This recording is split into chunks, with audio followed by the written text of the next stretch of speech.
और झारखंड में ईडी के एक्शन को लेकर सियासत भी होने लगी है। वहीं ईडी ने गोड्डा डीसी रामनिवास यादव को तलब किया था और 11 तारीख को उनको तलब करने के साथ साथ सीएम के प्रेस सलाहकार और भी कई अधिकारियों को तलब किया था पूछताछ के लिए।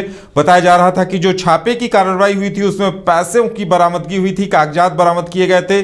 डीसी रामनिवास यादव के यहां से कारतूस भी बरामद किए गए थे, लेकिन जहां तक हमें जानकारी मिल रही कि वो नहीं पहुंचे हैं। हमारे संवाददाता नीरज भी हमारे साथ जुड़े हुए हैं। नीरज, साहिबगंज डीसी को बुलाया गया था आज पूछताछ के लिए, लेकिन वो नहीं पहुंचे, तो क्या कुछ अपडेट मिल रहे हैं? क्या वो देर शाम तक कोई अपडेट है क्या? देखिए, ये लग रहा था जिस तरह से कैबिनेट से एक जो कानून पारित हुआ था उसमें ये कहा गया था कि अगर ईडी किसी भी अधिकारी को समन भेजती है उससे पहले राज्य सरकार से परमिशन लेना होगा उस अधिकारी को। साथ ही साथ अगर कोई डॉक्यूमेंट्स की मांग की जाती है तब राज्य सरकार से परमिशन लिए बिना जो है वो अधिकारी ईडी को वो कागजात जो है नहीं सौंप सकते। तो ये कयास लगाए जा रहे थे कि उसके बाद से ही जो है जो साहिबगंज के डीसी है रामनिवास यादव वो ईडी कार्यालय नहीं जाएंगे। और कहीं ना कहीं इस बात को ठप्पा आज लग गया जब रामनिवास यादव आज ईडी कार्यालय नहीं पहुंचे, क्योंकि जब 3 जनवरी को झारखंड, बिहार, पश्चिम बंगाल और राजस्थान के लगभग 1 दर्जन ठिकानों पर छापेमारी की गई थी और छापेमारी में कई ठिकानों से लाखों रुपए बरामद किए गए थे, जहां की साहिबगंज के डीसी के ठिकानों से लगभग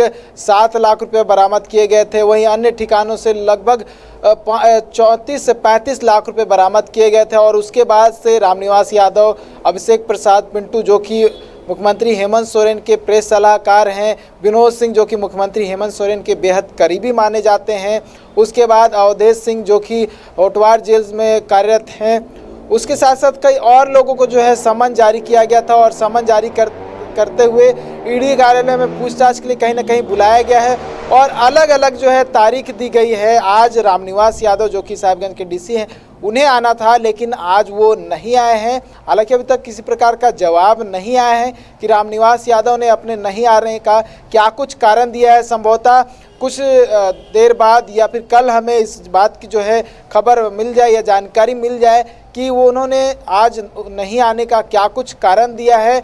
और देखिए, सुबह से जो है उदय हम इंतज़ार कर रहे थे ईडी कार्यालय के बाहर कि शायद रामनिवास यादव आएँ और जो अवैध खनन से संबंधित जो मामला है जिसको लेकर जो है पिछले वर्ष भी अगर बात कर ले छापेमारी की गई थी, उसके पिछले वर्ष यानी कि 2022 में जो छापेमारी की गई थी और लगभग 1000 करोड़ का घोटाला बताया गया था। उसके बाद ईडी के जो जांच का दायरा था वो बढ़ा और उसके बाद ये दायरा बढ़ते हुए 12,500 करोड़ माफ़ कीजिएगा 12,500 करोड़ का जो है कहीं ना कहीं आंकड़ा लग गया। और इसी मामले में सीबीआई की जो टीम है वो भी साहिबगंज में पहुंची हुई है। लगातार जो है जांच चल रही है, ईडी अपनी ओर से जांच कर रही है और सीबीआई अपनी ओर से जांच कर रही है।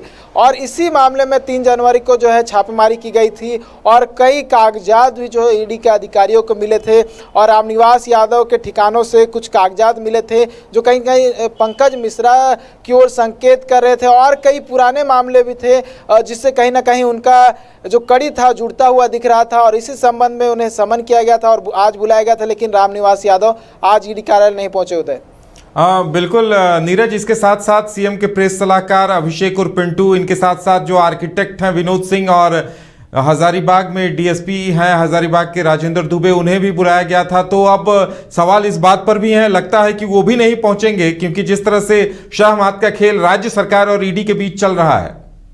देखिए, आज के बाद ये जो है अंदाज़ा लगाया जा सकता है कि जिस तरह से रामनिवास यादव नहीं पहुंचे हैं ईडी कार्यालय, उस प्रकार से अभिषेक प्रसाद पिंटू भी नहीं पहुंचे, क्योंकि वो भी कहीं ना कहीं सरकार से संबंधित है, सरकार से जुड़े हुए हैं। और जिस तरह से कैबिनेट से एक जो प्रस्ताव पारित हुआ है उसमें साफ कह दिया गया है कि किसी भी अधिकारी को जो है ईडी या फिर कोई भी केंद्रीय एजेंसी हो वो समन करती है तो बिना राज्य सरकार के परमिशन के वो अधिकारी कहीं भी नहीं पहुंचेंगे, कोई भी कागजात नहीं देंगे। तो इससे साफ हो जा सकता साफ कह सकते हैं कि आने वाले समय में जितने भी अधिकारी जो कि राज्य सरकार से संबंधित है वो इसमें जो कह सकते हैं ईडी की ओर से जो समन जारी किया गया उसमें शामिल नहीं होंगे, ईडी कार्यालय नहीं पहुंचेंगे। तो देखने वाली बात होगी उदय, जो हम कयास लगा रहे हैं और जिस तरह से कैबिनेट से एक प्रस्ताव जो पारित हुआ है उस प्रस्ताव को लेकर जो है अधिकारी क्या कुछ कहते हैं, क्या जो अभिषेक प्रसाद पिंटू हैं या फिर अन्य लोगों को जो समन जारी किया गया है क्या